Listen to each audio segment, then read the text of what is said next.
بسم اللہ الرحمن الرحیم۔ اللہ کے نام سے شروع جو نہایت مہربان رحم والا۔ پیام لے کے جو آئے صبح مدینے سے، مریض عشق کی لائی دوا مدینے سے۔ الحمدللہ رب العالمین، والصلاة والسلام على سید الانبیاء والمرسلین وعلى آلہ واصحابہ ومقرئ القرآن مع محبہ اجمعین۔ اما بعد فاعوذ باللہ من الشیطان الرجیم، بسم اللہ الرحمن الرحیم۔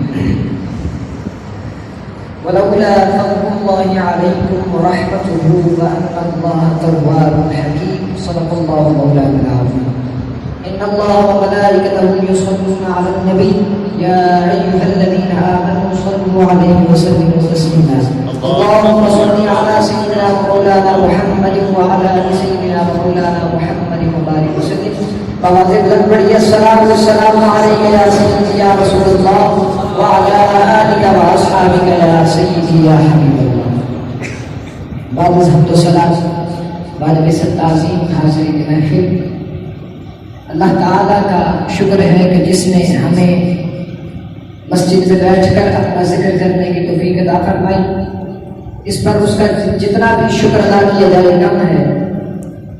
یہ محفل ایصال ثواب ہے۔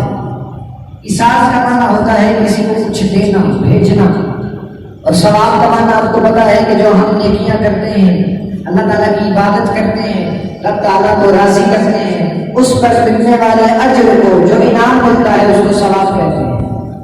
تو ہم یہاں پر ثواب اکٹھا کر کے اپنے مرحومین کو پیش کرتے ہیں، اسی کو ایصال ثواب کہتے ہیں۔ نبی کریم علیہ الصلوۃ والسلام کے ارشاد گرامی ہے کہ میری امت کے لوگ کچھ ایسے لوگ ہوں گے کہ بڑے بڑے پہاڑ اور گناہوں کو دیکھ کر قبر میں جائیں گے، بڑے بڑے پہاڑوں کے ساتھ گناہوں کے ہوں گے، مگر جب وہ قبر سے اٹھیں گے تو وہی گناہوں کے پہاڑ نیکیوں میں بدل جائیں گے۔ اس کی وجہ کیا ہے؟ اس کے پیچھے ریزن کیا ہے؟ وہ یہ ہے کہ وہ ایسی اولادیں چھوڑ کر جائیں گے کہ جو پیچھے سے ان کے لیے ثواب کما کر ان کو دیتے رہیں گے، جس کی وجہ سے ان کے گناہ نیکیوں میں بدل جائیں گے۔ تو یہ آج جو ہم جہاں پر بیٹھے ہیں، یہ بھی کوئی اسی طرز کی محفل ہے۔ اللہ تعالیٰ کو قبول منظور فرمائے۔ صرف ایک فکر دے کر اجازت چاہوں گا، ٹائم بہت مختصر ہے، پھر آپ کے جو خطیب صاحب گجر خان سے تشریف لائے ہیں وہ خطاب فرمائیں گے۔ آیت کریمہ جو آپ کے سامنے پڑھی سورۃ نور کی 10ویں نمبر آیت ہے۔ اللہ تعالیٰ نے ارشاد فرمایا وَلَوْلَا فَضْلُ اللَّهِ عَلَيْكُمْ وَرَحْمَتُهُ وَأَنَّ اللَّهَ تَوَّابٌ حَكِيمٌ، کہ اگر اللہ تعالیٰ کی رحمت اس دنیا میں نہ آتی تو اللہ توبہ قبول نہ فرماتا۔ یعنی کہ جو ہماری توبہ قبول ہوتی ہے، جو آج توبہ کا در کھلا ہے، وہ اللہ کی رحمت کی وجہ سے کھلا ہے۔ اب اللہ کی رحمت کون ہے؟ اللہ خود تو رحمت نہیں، اللہ کی رحمت ہے۔ جیسے کہ ایک مثال دے دوں آپ کو، بیت اللہ کا معنی ہوتا ہے اللہ کا گھر۔ اب گھر اللہ نہیں ہے، اللہ اللہ ہے، گھر گھر ہے۔ اسی طرح جو اللہ کی رحمت ہے وہ رحمت کوئی اور ہے، اللہ اللہ ہے، رحمت اس کی ہے۔ یہ رحمت کون سی ہے؟ یہ بھی ہم نے جب قرآن سے پوچھا تو قرآن نے ہمیں کہا کہ سورۃ انبیاء کو پڑھو، اس کی 160 نمبر آیت کو پڑھو، خود سمجھ آ جائے گی کہ یہ رحمت کون سی ہے۔ جب ہم نے پڑھا وہ تھا وَمَا أَرْسَلْنَاكَ إِلَّا رَحْمَةً لِلْعَالَمِينَ۔ نبی علیہ السلام کو اللہ تعالیٰ نے تمام جہان کے لیے رحمت بنا کر بھیجا۔ اب جب آپ کی وجہ سے ہم پر توبہ کا دروازہ کھلا تو ہمیں بھی توبہ کی طرف رجوع کرنا چاہیے۔ ہم سب گناہگار لوگ ہیں، ہر کوئی اپنے آپ کو جانتا ہے، گناہوں میں لت پت ہے، مگر اللہ نے توبہ کا دروازہ کھولا ہوا ہے۔ وہ فرماتا ہے کہ لا تقنطوا من رحمت اللہ، میری رحمت سے مایوس نہ ہونا، جب گناہ کر لو تو پھر توبہ کرو، توبہ کرو میں توبہ قبول فرماؤں گا، اور توبہ قبول فرما کر اللہ تعالیٰ بڑے انعام و اکرام سے بھی نوازتا ہے۔ ایک حدیث مبارکہ آپ کے سامنے پیش کر کے اجازت چاہوں گا۔ نبی کریم علیہ السلام زمانہ میں، زمانہ احدث میں ایک بادشاہ تھا، فوت ہو گیا، قتل ہو گیا، اس کی بیوی بھی قتل ہو گئی، بیٹا بھی اس کا ایک تھا قتل ہو گیا، ایک اس کی نوجوان بچی بچی، ایک اس کی نوجوان بچی 19 سال کی اس کی بیٹی تھی، وہ بچ گئی۔ اب مال دولت بہت تھا اس کے پاس، کیونکہ بادشاہ تھا باہر، اس نے سوچا کہ اب اگر یہاں پر رہی اپنے علاقے میں تو لوٹی ڈالوں گی، لوگ لوٹیرے ہیں لوٹ لیں گے، کہاں پر جاؤں؟ اب جب یہ خیال آیا نا تو اس نے کہا نبی کریم علیہ السلام کے مدینہ میں چلتی ہے، وہ وہاں سے مدینہ چلی گئی۔ اللہ تعالیٰ ہمیں بھی مدینے لے گئے، بولے آمین، اللہ تعالیٰ ہمیں بھی مدینے کی سیر کرائے۔ وہ سب کچھ لے کر، مال لے کر مدینہ منورہ میں حاضر ہو گئی۔ اب لوگوں نے دیکھا کہ ایک بچی آئی ہے، بڑا مال و دولت ہے اس کے پاس نوکر چاکر ہے اور بڑے اس کے پاس بہت زیادہ زیورات ہیں، تو ایک شخص کے ذہن میں غلط خیال پیدا ہوا، اس نے کہا رات کو جاؤں گا اس کے گھر میں، مال و دولت بھی لوٹ لوں گا اور عورت کے بارے میں بھی اس کے ذہن میں غلط خیال آیا۔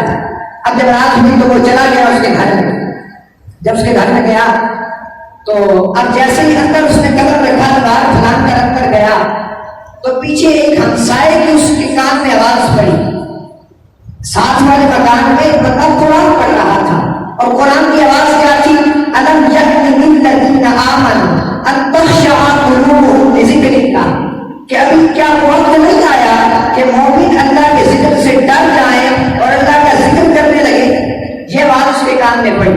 جب یہ آواز پڑی نا تو اس کے اندر لرزہ طاری ہو گیا، کبھی طاری ہو گئی، کانپ گیا، اور وہیں پر ادارہ اپنا ترک کیا اور سوچا کہ اب جاؤں گا اور اللہ کی بارگاہ میں اپنی جگہ کو جھکاؤں گا اور توبہ کروں گا، آئندہ ایسا کام نہیں کروں گا۔ اب وہاں سے واپسی کا ارادہ کر کے جب چلتا ہے تو کسی چیز کو ٹھوکر لگتی ہے، اور جب اس کی آواز پیدا ہوتی ہے تو بچی جاگ جاتی ہے، جو 19 سال کی بچی جس کے گھر میں یہ مال اٹھنے کے لیے آیا تھا وہ بچی جاگ جاتی ہے۔ جب یہ ابھی دیوار پھلانگ رہا تھا تو بچی دیکھتی ہے کہ کوئی آیا تھا، اسے دیکھ لیا۔ اب یہ بندہ جب باہر گیا تو یہ پھر اپنے گھر میں گیا، سیدھا مسجد نبوی میں آیا۔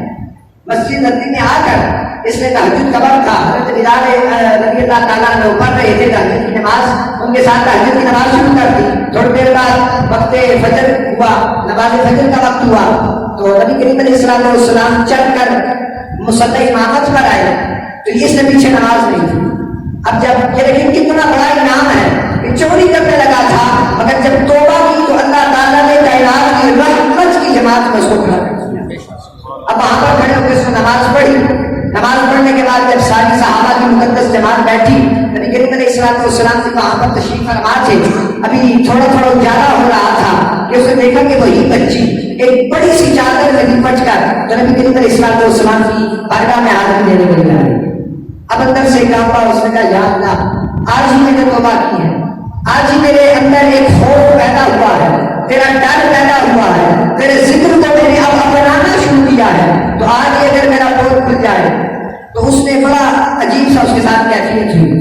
جب وہ بچی آئی نا تو نبی کریم علیہ السلام کو اس نے عرض کیا یا رسول اللہ صلی اللہ علیہ وسلم، ایسا نہیں ہو سکتا کہ آپ مجھے ایک محافظ ادا کریں، ایک سیکیورٹی گارڈ ادا کر دیں، کیونکہ رات کو چور آ گیا تھا، میرا باپ بھی آپ پر قربان ہوا، ماں بھی آپ کے نام پر قربان ہوئی، بھائی بھی آپ کے نام پر قربان ہوا، میں نے بھی آپ ہی کا کلمہ پڑھا ہے، تو مہربانی فرمائیے مجھے محافظ ادا فرمائیے۔